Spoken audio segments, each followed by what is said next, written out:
Bonjour à tous et bienvenue dans cette nouvelle vidéo. Aujourd'hui, je vous propose de parler des vecteurs embedding, de la fonction triplet loss et du réseau FaceNet.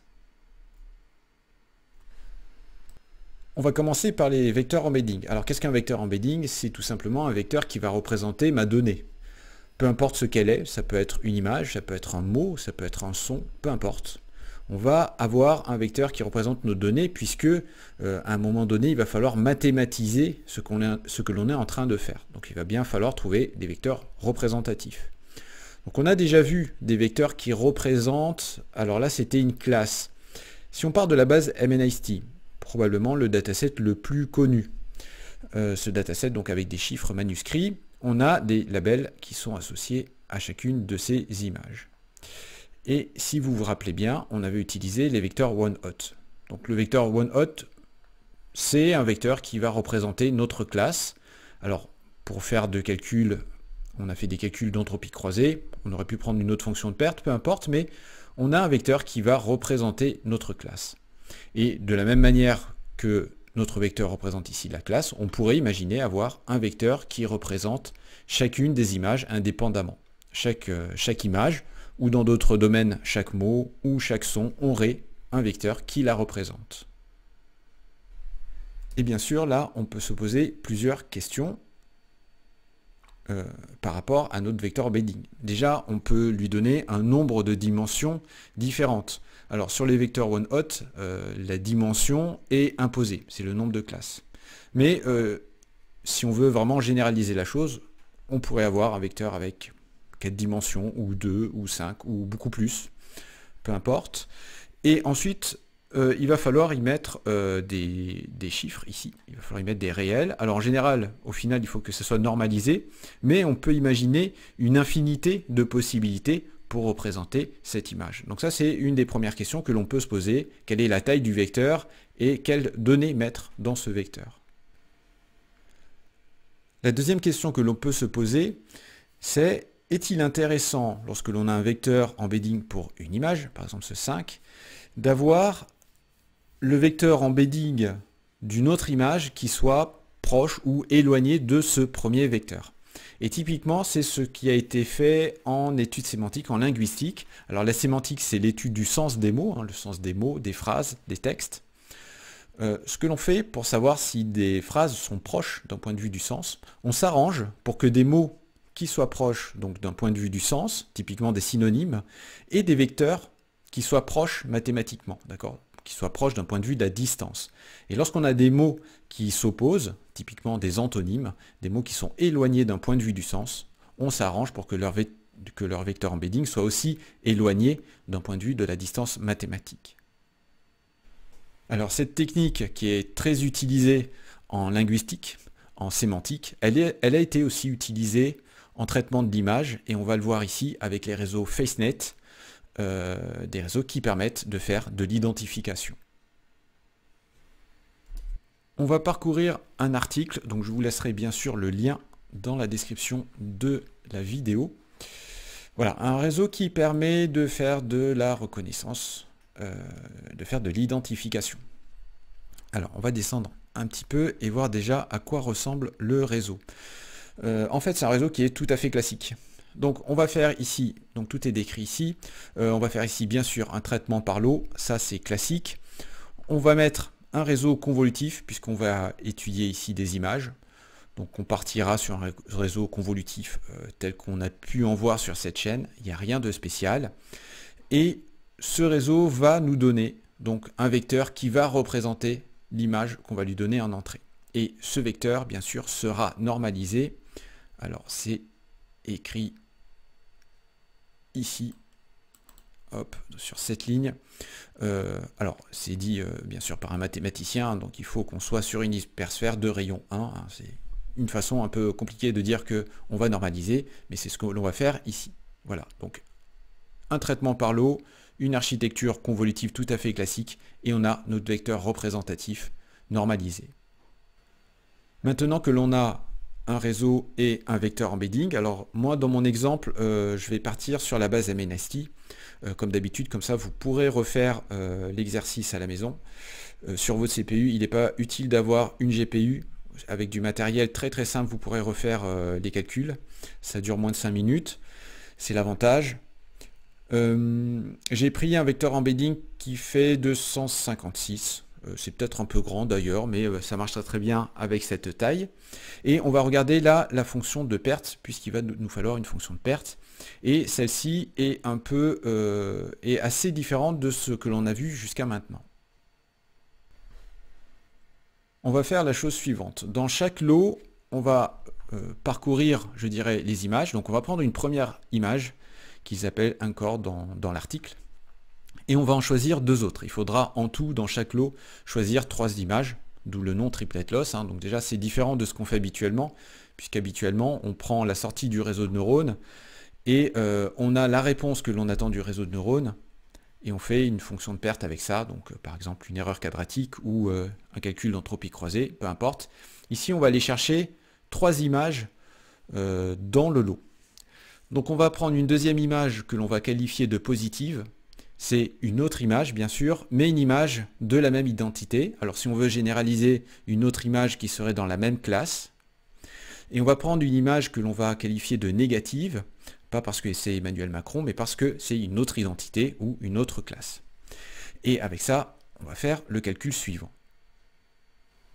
Le calcul de notre fonction de perte est décrit ici. Alors, on a x, ce sont les images du lot. On a xa, l'image Encore, xp, l'image positive, xn, l'image négative. Et f de x, c'est bien sûr le vecteur embedding. F, c'est la fonction qui est décrite par notre modèle. Donc, on va regarder la distance entre l'image Encore et l'image positive, et l'image Encore et l'image négative. Et ce que l'on veut, c'est qu'il y ait cette marge alpha entre les deux. Alors on peut regarder ça avec le petit schéma qui est ici. On va dire qu'au début on se trouve dans cette situation, on a l'Encore qui est ici. L'image négative est là et l'image positive est là. Ce que l'on veut, c'est que l'image positive, je vais dire, se rapproche. En fait, c'est pas l'image positive, c'est son vecteur embedding. On va vouloir qu'il se rapproche, ce que l'on fait ici. Et on va vouloir au contraire éloigner le vecteur embedding négatif de l'image négative. C'est ça que l'on cherche à faire. Et en faisant ce calcul, qu'est-ce que l'on va faire? En fait, ça va avoir tendance à clusteriser toutes les images qui sont d'une même classe. Donc dans l'exemple qui est donné ici, toutes les images de personnes qui appartiennent à la même identité. Du coup, le calcul est très simple. On regarde si on a bien ça qui est inférieur à ça, alpha étant la marge. Si c'est le cas, alors la perte sera 0. Sinon, le calcul de la perte sera tout simplement la somme de toutes ces différences de distance. C'est exactement ce qui est inscrit ici. C'est une fonction de perte qui est relativement simple. Et ce qu'on espère, c'est qu'elle arrive à clusteriser tout ça. Donc on va tester ça sur la base MNIST. On a de la chance, la fonction de perte, cette fonction de perte qui est connue est déjà codée. Et on va voir ce que ça donne comme résultat. Pour accéder à la fonction de perte, il va vous falloir faire un pip install de ceci. C'est pas dans le package de base TensorFlow. Alors je ne sais pas pourquoi. Sûrement parce que la fonction n'a pas été développée par les développeurs de TensorFlow. Mais j'en suis pas très sûr. En tout cas, peu importe la raison, il y a juste un pip install à faire de ceci. Et ensuite, on a accès à quelques nouvelles fonctions qui sont d'ailleurs décrites sur le site de TensorFlow. Donc tout est bien. La lib s'appelle TFA ici. Enfin, c'est pour TensorFlow Add-on. On a tout qui est bien documenté. Donc on va faire la chose suivante. Je vais prendre des vecteurs embedding d'une taille de 256. On va récupérer la base MNIST comme d'habitude avec une fonction de Keras. Et on va juste renormaliser et faire un reshape en image 28-28. Donc ça, c'est ce qu'on fait habituellement. Et on va tout découper. Alors maintenant qu'on a fait ça, on va, pour voir si cette fonction marche bien, on va utiliser un petit utilitaire qui va nous permettre de voir, en faisant une réduction de dimension, de voir en gros la répartition des vecteurs embedding dans l'espace. On va voir ça dans un moment, je vous donnerai l'URL de cet utilitaire puisqu'il est en ligne. On va faire appel à notre modèle avant, c'est ici, avant l'entraînement. Ici, je fais que créer le modèle. Et avant l'entraînement, on va enregistrer, alors j'ai mis ça dans ce fichier, common, Voilà, c'est la fonction qui est ici. Donc on fait une prédiction sur le dataset, sur un dataset que l'on va lui donner. Et il va falloir enregistrer des images au format, un format qui s'appelle TSV, qui est en fait un format CSV, mais avec un délimiteur particulier, le délimiteur tab. Ça sera juste une tabulation. Donc c'est tout ce que je fais ici. Enregistrer au format CSV les vecteurs embedding en les passant à travers le modèle avant l'apprentissage, et on regardera ce que ça donne après l'apprentissage. C'est tout ce qui est fait dans ce tout petit programme qui est tout simple. La fonction qui nous intéresse est ici. Je vais utiliser triplet semi hard loss. Alors on va voir qu'il y en ait deux. J'en dirai deux mots tout à l'heure. Bien, on va aller sur projector.tensorflow.org. Je mettrai l'adresse dans la description de la vidéo. On va faire un load. Et donc on va charger le fichier que l'on vient de générer avant apprentissage. C'est embedding1.tsv. Et alors c'est un petit peu long, on va attendre qu'il fasse son travail. Et on va aussi lui donner tous les labels associés, parce qu'il va pouvoir mettre des petits points par couleur en fonction des labels. Et ça c'est assez sympa, ça améliore la lisibilité de l'image.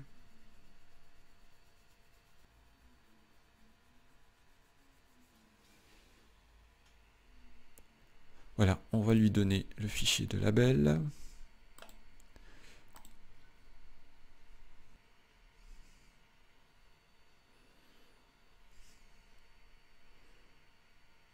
Voilà, qui est fait. Alors, voilà à quoi ressemblent les données. Alors, on va juste mettre les couleurs. Voilà. Donc ça, ce sont tous nos vecteurs embedding. Et ils sont, bien sûr, mélangés.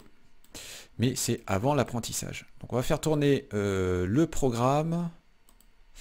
J'ai mis 5 cycles d'apprentissage tout simplement, et on va juste réenregistrer le résultat et voir la différence.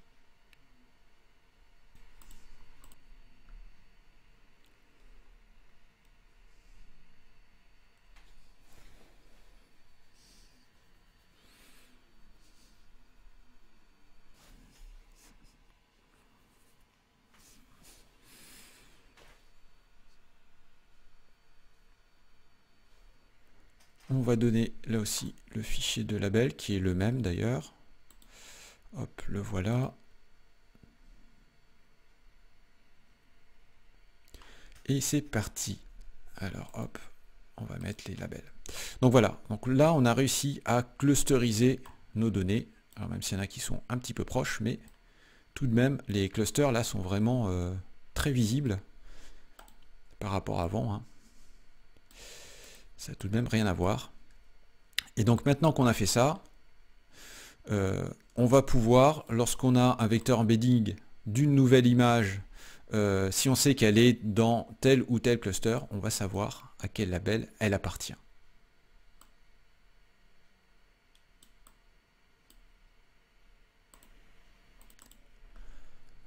Alors du coup, comment terminer notre programme si on voulait aller jusqu'au bout avec notre base MNIST et faire un test de précision en se basant sur cette technique? On fait donc notre apprentissage, on fait la prédiction et on va chercher les clusters, on va chercher les synthroïdes dans les différents clusters que l'on a vus. Si vous ne savez pas ce qu'est l'algorithme des K moyennes, j'y ai consacré une vidéo où je fais un test avec les images d'Ishera. Alors je ne sais plus où c'est, voilà, c'est ici, c'est le tuto 29. Voilà, donc n'hésitez pas à regarder cette vidéo sur l'algorithme des K moyennes. Donc on va chercher nos synthroïdes. Et ce qu'il va falloir faire, alors si on revient hop, ici on va voir donc les centres de gravité de nos clusters, et ce qu'il va falloir faire, c'est attribuer un label à ce synthroïde. Donc ce qu'on va faire, c'est que, alors le plus simple, c'est de dire, on va calculer toutes les distances entre ces différents centroïdes et les différents vecteurs embedding. On va faire un calcul de distance, et je vais dire que le label du vecteur embedding le plus proche sera le label de ce synthroïde. Donc ça c'est la façon la plus simple. Alors je pense qu'il pourrait y avoir tout de même parce que des fois on a quelques vecteurs qui se baladent à droite à gauche. Alors même si j'ai pas optimisé la chose, hein, je suis allé un peu vite pour faire mon modèle et je n'ai fait que 5 cycles d'apprentissage, on pourrait imaginer que j'ai un cas où on a un vecteur, je dirais, qui s'est un peu perdu au milieu d'un cluster, qui soit le plus proche, mais ça serait vraiment pas de chance. On va dire que ce que je vais faire marche, et à chaque fois que je l'ai essayé, ça a marché. Donc on va dire que le vecteur embedding le plus proche de notre synthroïde, le label de synthroïde sera donc le label du vecteur le plus proche. Ce que je fais ici, une fois qu'on a fait ça, on va aller faire les calculs sur notre dataset de test, de validation. Et maintenant, on va refaire la même chose, hein, on va refaire tous les calculs de distance entre ces nouveaux vecteurs embedding et les synthroïdes dont on a les labels. Et on va tout simplement dire que le label du vecteur que je suis en train de regarder a le label du synthroïde, donc le plus proche. C'est vraiment très simple et on va regarder ce que ça donne comme précision. Voilà, le calcul a été réalisé. Alors qu'est-ce qu'on a sur la base d'entraînement? On a un 98,14 et sur la base de test 98,43. Donc c'est vraiment pas mal, d'autant plus que j'ai pas cherché à optimiser la chose. Donc vraiment le résultat est bon, bien sûr moins bon que si on fait le traitement classique que l'on doit faire d'ailleurs avec des classes, des vecteurs on-hot et le calcul d'entropie croisée. Mais ici on voit que cette technique donne vraiment de très bons résultats. Hein. L'idée est de clusteriser et ensuite de voir dans la base de test à quel cluster appartient telle ou telle image. Deux dernières choses avant de finir cette vidéo. Ici, donc, on a parlé de cette fonction triplet loss. On a vu le calcul est très simple. Et donc, on a vu hein, ce que l'on va réaliser, en gros, sur les données, clusteriser les vecteurs embedding. Mais sur cette idée, on peut avoir plusieurs stratégies. Et c'est ce qui est expliqué dans cette partie de l'article. Et d'ailleurs, quand vous allez ici, vous allez voir qu'il y a plusieurs fonctions triplet loss. On a triplet hard loss et semi-hard loss. Alors là, ce sont deux stratégies possibles, mais bien sûr, il en existe sûrement d'autres. Alors, quelles sont ces stratégies? La première stratégie, qui est la plus simple, est de dire au sein de mon lot, donc quand je vais choisir une image, l'image encore, je vais faire tous les calculs de perte avec l'ensemble des images positives et négatives. D'accord? On va considérer tous les triplets possibles au sein du lot, et on va faire notre calcul de perte. Ça, c'est vraiment je dirais la façon la plus simple. C'est en général la première qui vient à l'esprit lorsqu'on veut utiliser, lorsqu'on veut coder cette fonction triplet loss. Mais on peut avoir deux stratégies, et c'est celle qui a été utilisée par ce groupe de chercheurs.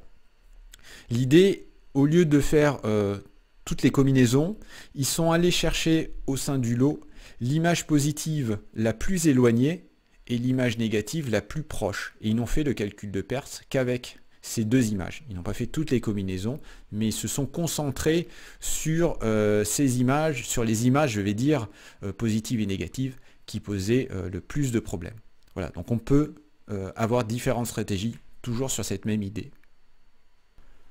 Enfin, une dernière chose, dans l'article, il est dit qu'il faut normaliser, et lorsqu'on normalise, lorsqu'on met la norme à 1, on va bien sûr décrire un cercle si on est en 2 dimensions, ou une sphère si on est en 3 dimensions, ou, c'est dit ici, on l'a vu tout à l'heure, une hypersphère hein, de dimension 1.